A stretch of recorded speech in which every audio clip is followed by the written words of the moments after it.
Fleet World. It's Kurt Moreland, Associate Publisher with Utility Fleet Professional, here with another edition of UFP Under the Hood. And we have a special guest today, Holly Giffrow Bos. Tell us a little bit about yourself and how you ended up going to work there. Well, hi, Kurt. Thanks for having me. About what Central Energy is? Sure, yeah. Why don't you tell us like how many vehicles you're in charge of and the geographic area that you cover? Got it. We have about 200 pieces of equipment, assets. They range from generators, building generators, to trailers, to skid loaders, to half-ton line trucks, to real trailers. We are located in central Minnesota, basically between Duluth and Minneapolis, St. Paul, if you can envision that, because a lot of people know where those towns are, or cities. So we're in the nice, good old country, rural area. We are a distribution electric cooperative that serves power to 69,000 members in a 5,000 square mile area. That is awesome. How do you and some of your friends and locals feel about the movie Fargo? I thought it was funny, but some people kind of got a little upset about that because, as you can hear, we don't really talk like that, you know. Exactly. Yeah. It was a good movie. Yeah. Hey there, Margie. Get out in the boat. Right. Yeah. We gotta go fishing for walleye, eh? Yep. Okay. Well, that was a good show, though, for sure. It was. Well, I'm glad glad we straightened people out on that one. So take me a path of how you ended up working for a utility as a fleet manager in Minnesota. Did you start out working for other automotive industries? Have you always been in Minnesota, or did you move to another area of the country to try the market elsewhere? Yeah, I landed my foot in the door of a small town dealership here where I grew up, and just took it to do something after I graduated high school. Went to college for a couple quarters. That didn't really pan out for me. I wanted to work, so I took over a position for a friend in a little Ford dealership. Very tiny. We had probably 4 technicians and a service manager, myself. I did payroll, titling, worked in service, just a little sponge trying to learn everything that I can. And it was fun. So I ended up not leaving, but went out to California, followed someone that was supposed to be a temporary gig, and ended up walking into a dealership out there, told them, I can kick some butt for you in here. Just tell me what you need me to do and I'll do it. And got hired on the spot. And 14 years later, I was working for a pretty large ownership out there, Savarani Group, said Automotive Group out in the Bay Area. When I started with them, they had, I think, 4 dealerships. And when I left 14 years later, he had 9 scattered all throughout the Bay Area. And I ended up being probably the last 10 years, I was a fixed operations parts and service director for Ford dealership and Chrysler dealership for him. So really, I think a lot of my experience came from being out there. Started in Minnesota, and then I wanted to come back to the countryside in, small town Midwest. So I came back and worked for a dealership managing 3 stores for him up in Brainerd. And then I heard about this position at ECE and thought, that'll be a new challenge. Being in fleet was a little different. And I got it. And I've been here 16 years. That's awesome. One of the things that I love about the industry is the diversity of the products that you work with. So, I mean, when you're working at a dealership, you're going to have some cookie cutter products kind of. But, do you have any all-terrain vehicles in your fleet? I mean, that's what I really enjoy, is just everything from small economy cars to, large all-terrain vehicles. Yeah, we have cool stuff. I mean, I just took delivery yesterday of a Polaris Ranger 1000. Has tracks because, before we got on recording here, we were talking about our snow that we've got here in the last couple months, and one of the worst storms that we've ever experienced here at ECE. Being in the winter is real bad, with no electricity. Majority heat their homes with heat. It's detrimental. It's a severe emergency. So we had to rent snowmobiles. But anyway, we've been buying equipment, off-road equipment with tracks so that we can cruise out in this stuff. When we have to go on a right-of-way and check a line, we don't have trucks that can get out there because the snow's 5 feet deep. So yeah, we're getting equipment like that. We have an amphibious vehicle, a mud ox. It's compared to an Argo, but a real good product made here in the US. So yeah, lots of stuff like that. I like the variety as well. It's a good point. Yeah, with the crazy weather we're having, there's been snow in California, Texas and stuff. I think I kind of like this subject. You can help educate some of the other fleet managers around here about, things to think about in snow and cold weather. Like, do you have tire chains? Yes, we do. Yep. Even if a vehicle is 4-wheel drive, a vehicle has the hydraulic front assist easy track system, which we have quite a few trucks that do. Chains are kept on the vehicles. I'm going to kind of stay with this subject. Let's talk a little bit about shop maintenance. So as far as like in shop maintenance, I've heard that some fleet managers, they actually do a different formula of fuel in the wintertime, or maybe they do different engine additives for cold weather or that. Can you share a little bit of your experience with us on some of the things that you do to prepare your fleet for winter? Yeah, good question, and very needful for us, Kurt. This year has been really crazy. We've had, I don't know if there's bad fuel being put in these gas stations around here, or the gelling issue that you hear quite off of in the biodiesel that we run here in Minnesota. If you don't get the premium, there is a difference at the pump, and all stations will label it different. But if you don't get that premium biodiesel, we are having huge issues with things that are gelling up, and it literally, you take the filter off of it and you're finding a big clump of goo. Just as you'd see, it looks like a piece of Jello. Lots of breakdowns. We've had to go through filters big time.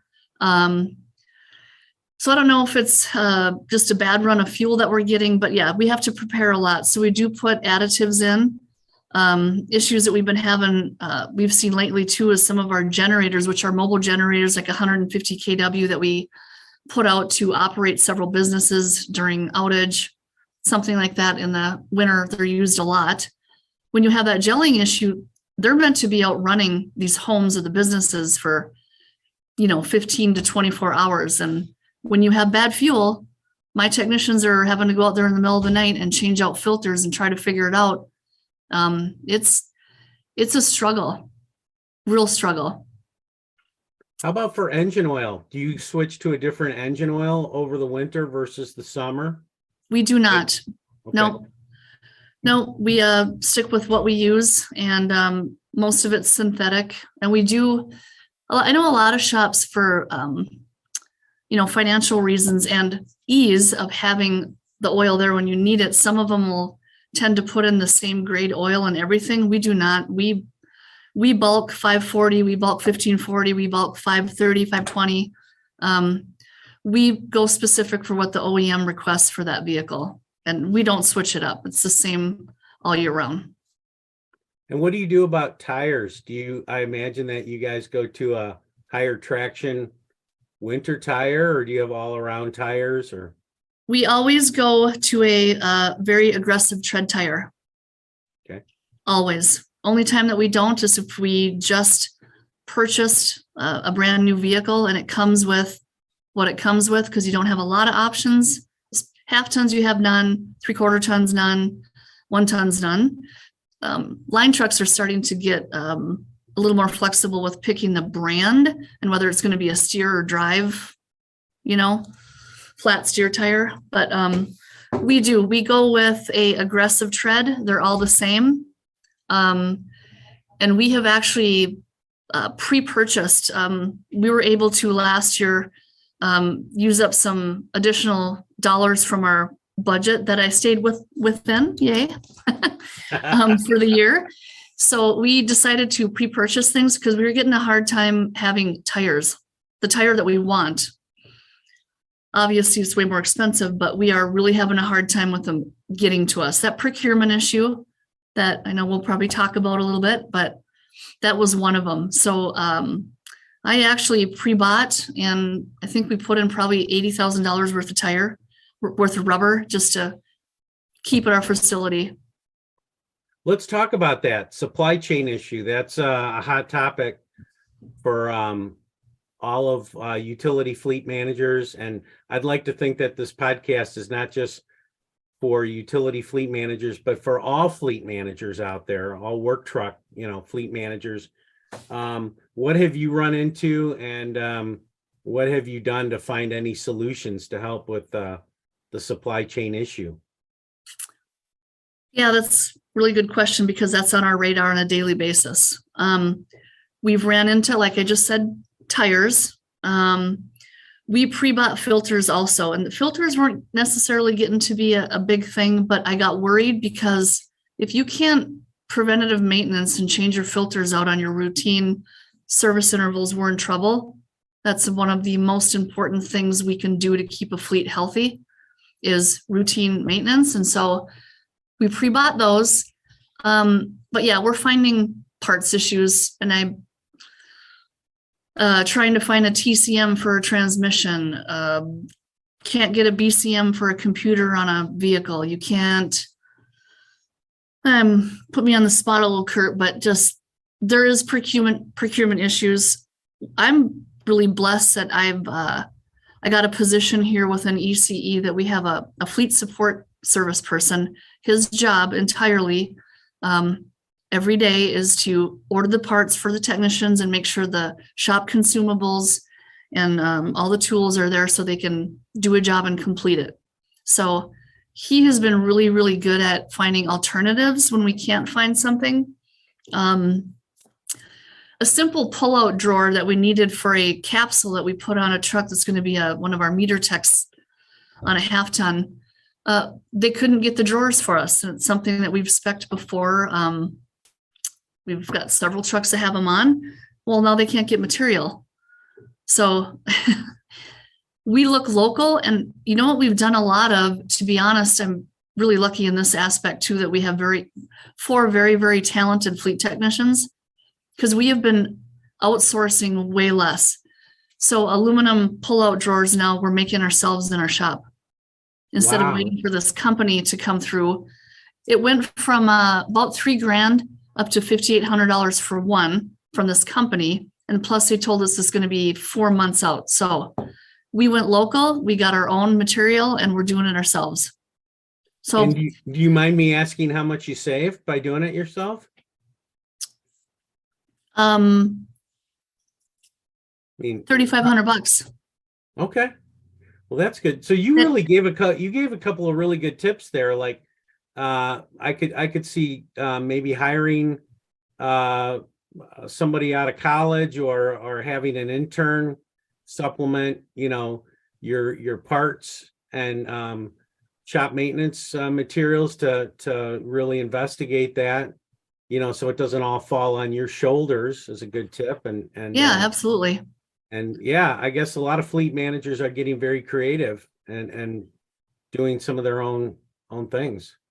Yep, we have to outsource and look for things, alternatives in our neighborhood. It's thinking outside the box that you normally wouldn't. And you got to do what you got to do, because we don't have time to wait for a part that's not going to be here for 4 months.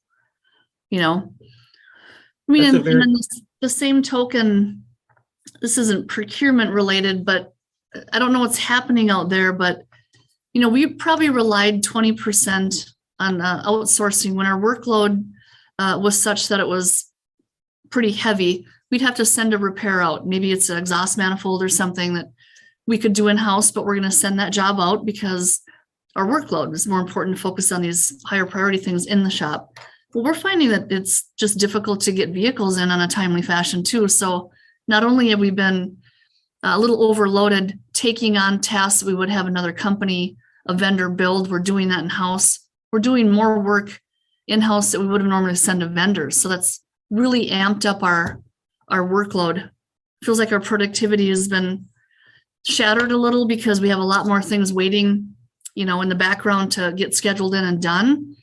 But we're probably going to be discussing, I'm having a meeting this month with my VP and my boss to talk about a possible another fleet tech because of all these added things. And back to procurement, and I'm probably talking too much now, Kurt, but. No, I'm learning a lot, and I'm sure our listeners are too. And you actually, that was going to be the next question I was going to ask you, was if you were going to need to hire another fleet tech. And so you answered that question for me. But yeah, let's keep the procurement discussion going. It's good. Another layer that is affecting us and our efficiency. So we can't, line trucks have been a procurement, and we're talking the 33,000 to 56,000 GVW trucks. So I have, every year we do budget probably 2 or 3 of those size vehicles. And I have not even been able to place the order yet for our 2022. We have a reserve going, but they have not opened the order bank. I'm hopeful it's soon. But we're going to be 2 to 3 years behind the year that we actually budgeted for the truck. So we're keeping vehicles longer, which when we idle for 8 hours a day in the kind of occupation that our linemen do, it wreaks havoc on these diesel engines. So now we're having to repair probably 2 handfuls of trucks that we normally would have retired and replaced already. And so that's more work, because the more idle time and hours they get, the more they're going to have to be in the shop and get, addressed with issues. So it's just a whole layer of lots of stuff. That's why we're going to look into an additional technician. Don't know when that'll happen, and I know it'll be approved. So, but it's going to be a discussion we're having right now. Well, and then I'm going to move right into the next subject, which is, we were at the Upper Midwest Utility Fleet Council meeting in Red Wing, Minnesota, and a lot of the truck vendors came in and talked about what they have coming down the pipeline, and almost all of them were talking about EV trucks and not necessarily, it's going to be more accessible in the near future, they were trying to say, to get an EV truck than a diesel truck. So are you looking into that at all? Because I know that you've tried the EV Bolt. So let's talk a little bit about that. Are you eyeballing any? Sure. First, EVs, it's coming. It's going to be cool. Is it for every application? In my opinion, no. And I'd love to talk EVs with everybody out there, but please, OEMs, get me my diesel chassis first. I gotta worry about those first. No, just kidding. But we are not going to be going to an EV, large duty, heavy duty chassis. They're not even really out there anyway. They say that they're coming, but they're not. Medium duty, the one thing that we did order, this is one of our 2022 budget items that I'm waiting on the chassis for. It will be a full diesel chassis, heavy duty chassis, but we are going to go with the electric or the hybrid unit. It'll be all-tech unit. So this boom, it'll be a bucket truck. It's a TA 50-foot bucket truck. It will have the capability of running off an electric battery with the chassis off for a certain number of hours during the day to work. So we have ordered one of those. Again, just waiting for that chassis to get built. So that's one thing we're going to try. And then I have a Ford Lightning on reserve. That was been on reserve since 2022. About May, we reserved it. Haven't heard anything on that. We have a Chevy Bolt that's been in our fleet for quite a few years. And we do have a Chevy Malibu hybrid. But we have really nothing on the horizon at this point for any more than that. Yeah.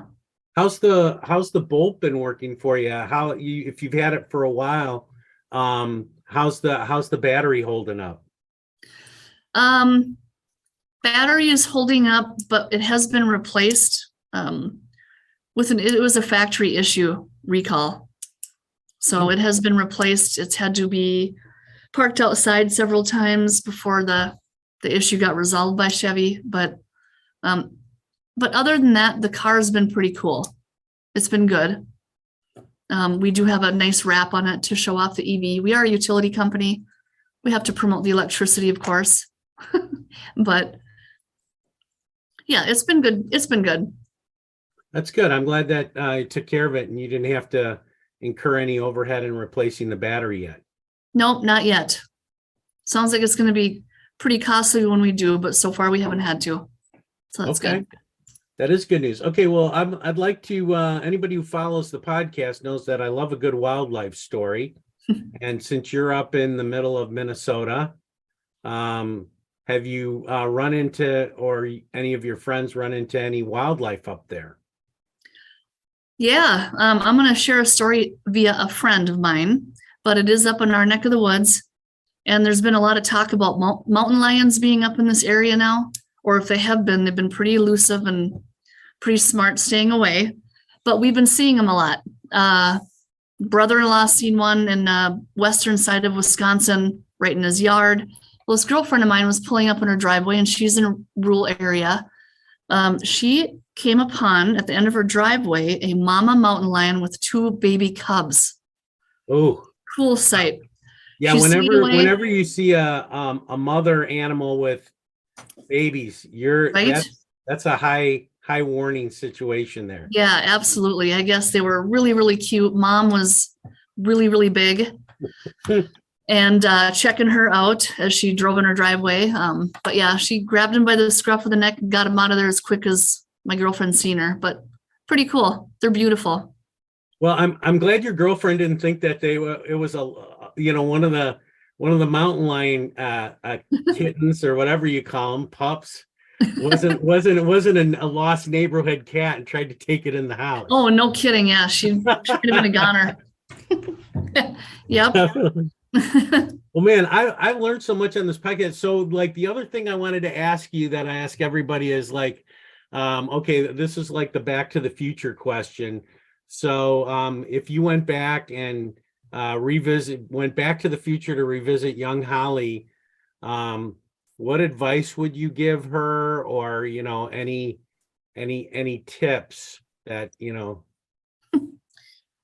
Oh, Kurt, you asked such good questions.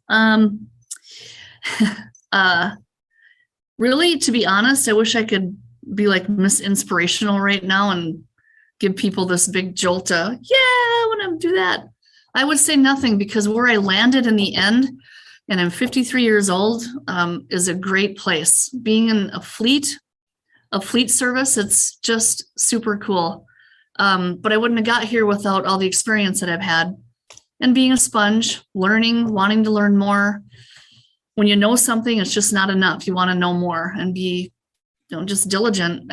But I've landed in a great spot. I'm very blessed. I love working in the fleet.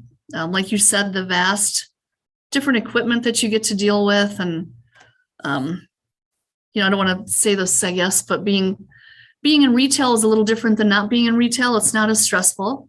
Mm-hmm. It's just simply not as stressful. Yeah, it's just awesome. And our utility isn't going anywhere. People are going to need power, and they're going to need good people to make sure that we have the equipment that they need to go out and work every day. And I love it. So I don't think I'd say anything, but ditto, do it again, Holly. Wow. That's a great, that's very inspirational. That's great. Well, and kind of on that same note, we did a feature article on you. Our editor, Sean Leiden, did an article on you back in our August 2019 issue. That was like pre-pandemic. That seems like it was a whole nother world ago. It does. But in there, you talk about being one of the few lady fleet managers in our market. And so I have to ask you, have you noticed more women, more ladies that seem to be entering not only our market, but fleets in general? Absolutely. Yeah, it's changing every year. And when we did that article, it wasn't as much, but yeah, you see now that we're back out and attending meetings and, the Upper Midwest Utility Fleet Council, I am a board member on that. And I've been, I think, on the board since about 08, 06, probably 08. But even the meetings that we have now, there's probably 10 of us girls there, and that's way more than we've ever seen before. And it's just really, really cool. So it's not even a thing we can talk about anymore. I don't think it's, it's not even like a relevant thing anymore. I've noticed that too. And I think Yep. you mentioned to me that you try and get out to NAFA when it's in the area. Yep. And I'm sure you must notice there's more lady fleet managers overall too, which is good. Yep. Yeah, absolutely. It's a cool thing. You're a good mentor too. You'd be a good mentor for them. Well, thank you. So I think we pretty much covered everything. I've learned a lot, and I'm so glad that you were able to, jump on this podcast and be a guest. And I want to thank you, Holly Giffrow Bos. Yep. East Central Energy. Yep. Yes. For being our guest. And again, I learned a lot, and you're an inspiration to a lot of people out there. And I could see you being a good mentor for a lot of people out there. So thanks again. Thanks, Kurt. Yeah. It's a very nice compliment. Thank you. Well, you're very welcome. Thanks for all you do in our industry. So with that wraps up another one of our UFP Under the Hood podcasts. And Holly and I would just like to remind everybody out there to roll safe. Yes, sir. The views, information, and opinions expressed during this podcast are solely those of the individuals involved and do not necessarily represent those of Utility Business Media and its employees. It is strongly recommended that you discuss any actions or policy changes with your company management prior to implementation.